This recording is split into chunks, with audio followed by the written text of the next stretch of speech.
Garrett Riley. We are open for questions. You all fire away when ready.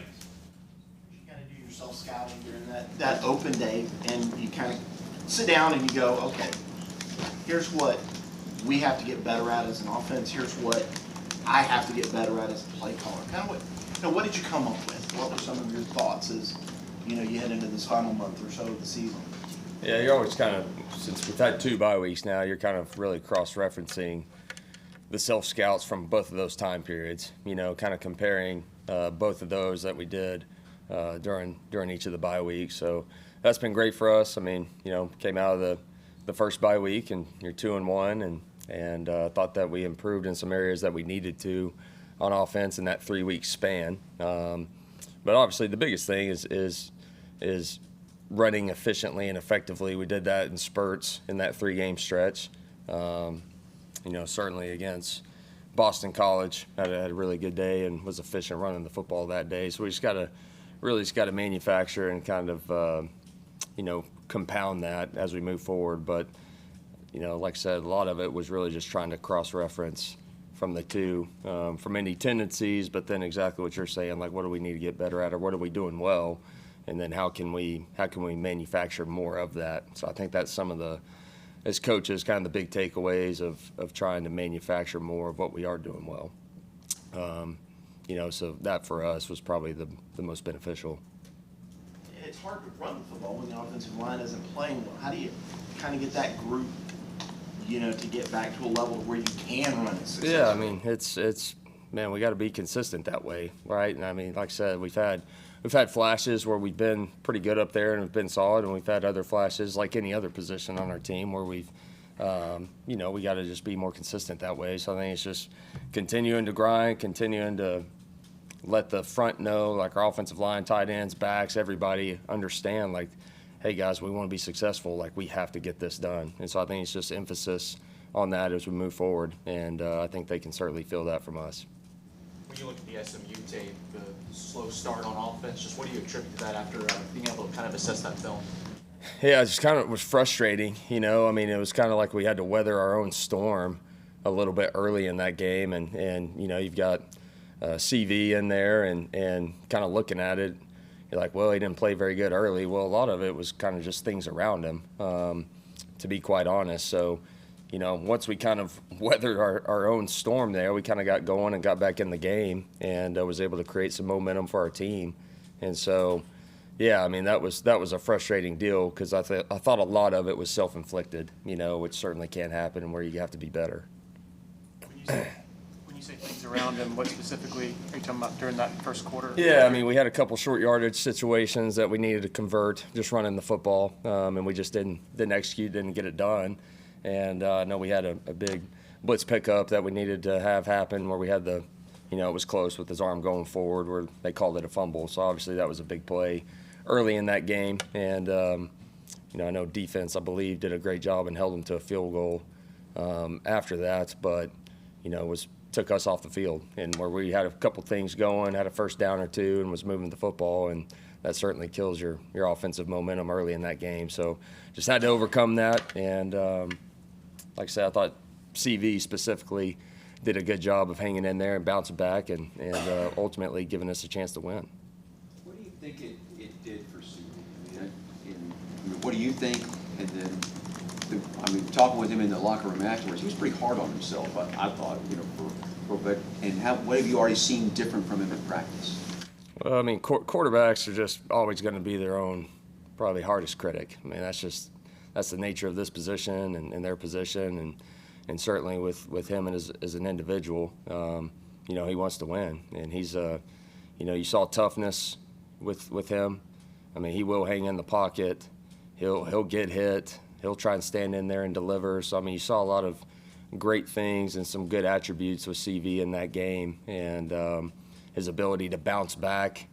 So those were certainly some things that was great to see him with meaningful snaps and playing a full game of him having to go through that. So, I mean, that'll be experience that he's going to carry as long as he plays football. I mean, it's just going to be such a great thing for him to draw back on, and he should have some confidence coming away from his play. I mean, certainly there's a lot of things that we and he could have done better, but he should really have a lot of confidence moving forward from that.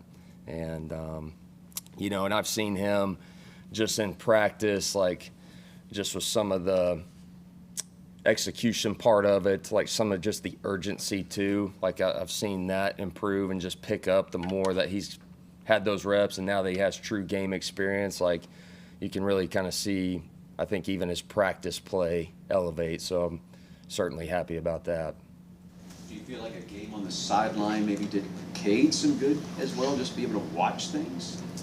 I mean, I think anytime you have an injured player, I mean, whether it's Cade, whether it's anybody, I mean, Antonio 2 years ago, Tyler Brown last year, I just think that always, in a weird sort of way, is going to give you perspective, right? And I think you got to learn to take value from everything, all right? So even when you're injured or even when things are going bad, you have to find a way as a competitor, as a person in sports, to find value from it. And I know Cade did. And Cade was a great teammate on the sideline for our team, for CV. And so anyway, I think he found a way to try and bring value and add value on game day. Talk about weathering your own storm offensively. Just how do you kind of approach that during the open day to find different ways to start quicker? Yeah, it's weird. I mean, we started really, really fast against North Carolina and Boston College. I mean, those were kind of the ultimate fast starts. And you have over 30 points in the first half in both of those games. And, so yeah, once again, kind of to his question, it's like, how can we manufacture that to the best of our ability? And at the end of the day, it's finding things that you can manufacture that we do well offensively and trying to put them in position to do that early. And then just from an execution part of it, from a player standpoint, it's like, let's go do what we do, right? I mean, it's a game. We've been doing this in practice all week. Let's go execute that way with that attitude and that mindset, when we're in the stadium. Do your running back rotation? Why do you feel like those guys have not been able to get in consistent backups despite kind of wanting to get them in? Yeah, I mean, again, we have to get those guys in, and they've got to rotate, and for obvious reasons. I mean, we need other guys to play and produce for us, and it also is going to help Adam Randall, throughout the rest of our season. So we just have to get those guys in. I mean, it's kind of a, really more of a rep and a play count now that we really just have to get to one way or the other. So that's certainly what we're going to do moving forward.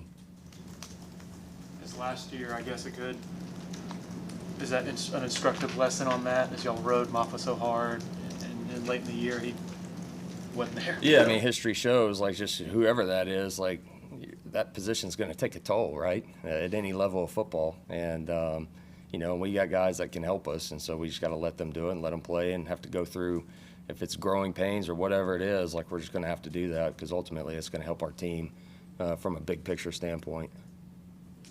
What has someone like Gideon Davidson and some of these younger tailbacks done that you've seen that warrants that kind of playing time? To play? Yeah. Yeah. I mean, again, it's why we brought them here. Know that they're talented people. Know that they can kind of give us some different things that maybe Adam doesn't bring to the table as much, right? Like, I know y'all have heard me say it over and over again, but I do think we have variety in that room.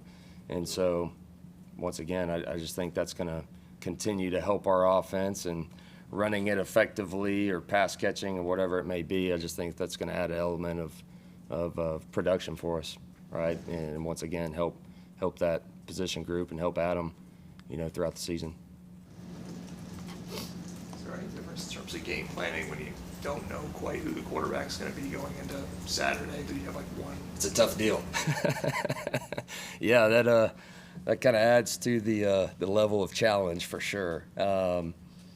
Yeah, I mean, you got to try and prepare for everything, right? I mean, as coaches, you're trying to do that with situational football, and if this happens, if it's bad weather, all those kind of different sort of circumstances. But certainly at the quarterback position, you try and, again, to me, ultimately, it's whoever is the quarterback, like, what does he do well?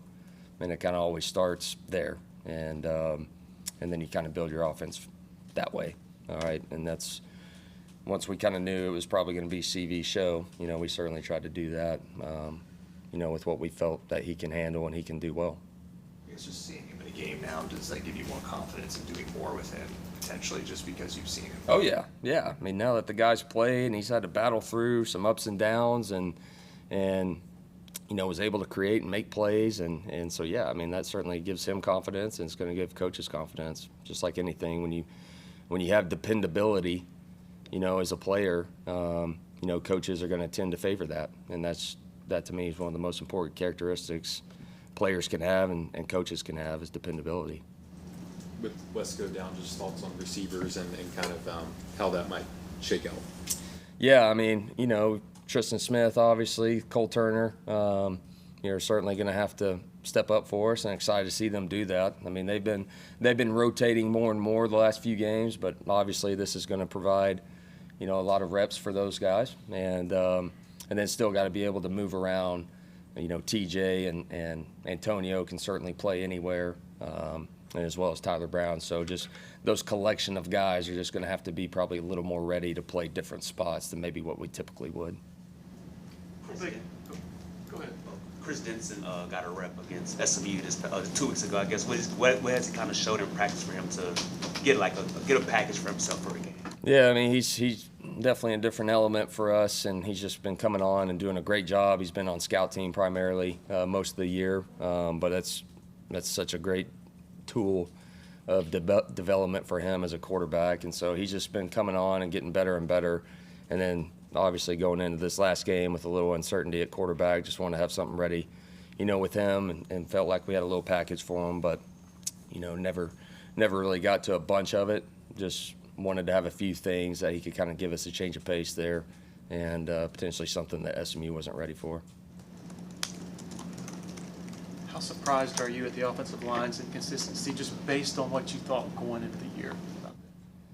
Yeah, I mean, it's just kind of been a mixed bag a little bit on a few things up front. Like, we've had some spots where guys have been pretty consistent and played well, and then certainly with some injuries, that's always going to kind of change some things with guys getting dinged up or Elijah Thurman being out or just whatever it may be. So it's just been having to piece it together a little bit from a consistency standpoint, through practice as well, right? Like, you want to get your best guys on the field on game day, and I feel like at times this season it's been a deal where we're trying to get our best linemen ready to go, and they may not be practicing fully until kind of that Wednesday or Thursday later in the week, right? And that stuff adds up, right? It just does. But again, not to make excuses, we got to be better there. And, not just that position group. I want to single those guys out. We got to be better everywhere. But, they certainly know the charge moving forward. Are you surprised with some of the breakdowns they've had this year, especially veteran guys? Yeah, I mean, anytime that it would be self-inflicted, yeah, I mean, that's going to be frustrating for an older group in general, guys that have played together. But we got to help them too, where we can as coaches on a few things. But in terms of self-inflicted stuff, that's always going to be frustrating, any position. Anyone else for Coach? I just got with us earlier about players now behind the scenes that maybe are starting to stand out more. Is there anyone that you feel like, man, this is someone that could really help this program out moving down the road? You're kind of at the point now, getting to the back half of the season, like kind of mentioned Chris Denson, like you can see a lot of things with him that certainly you're excited about. Just as some of our practice reps, having bye weeks, pretty fresh in our mind the last few weeks. So in those bye weeks, a lot of times you can rep maybe some of the younger guys or the people that haven't played as much and really try and give them some work, and Logan Brooking is one to me that has stood out on offense. I think he's going to be a really good player here, but just some of his physicality and the way that he can run has certainly stood out to me as of late. I just think he's gotten better and better as the season has gone on with where he's at. And then up front, Ronan O'Connell, he's played a little bit, but he's started to flash a little bit to me. I mean, he's a strong dude. He's gotten in a little bit the last few weeks, but just seeing him with probably the workload that he's gotten in practice, the last month or so, like I just feel like he's a guy that's improving steadily. Anyone else? All right. Thank you, Coach. All right. Appreciate you guys. Thanks.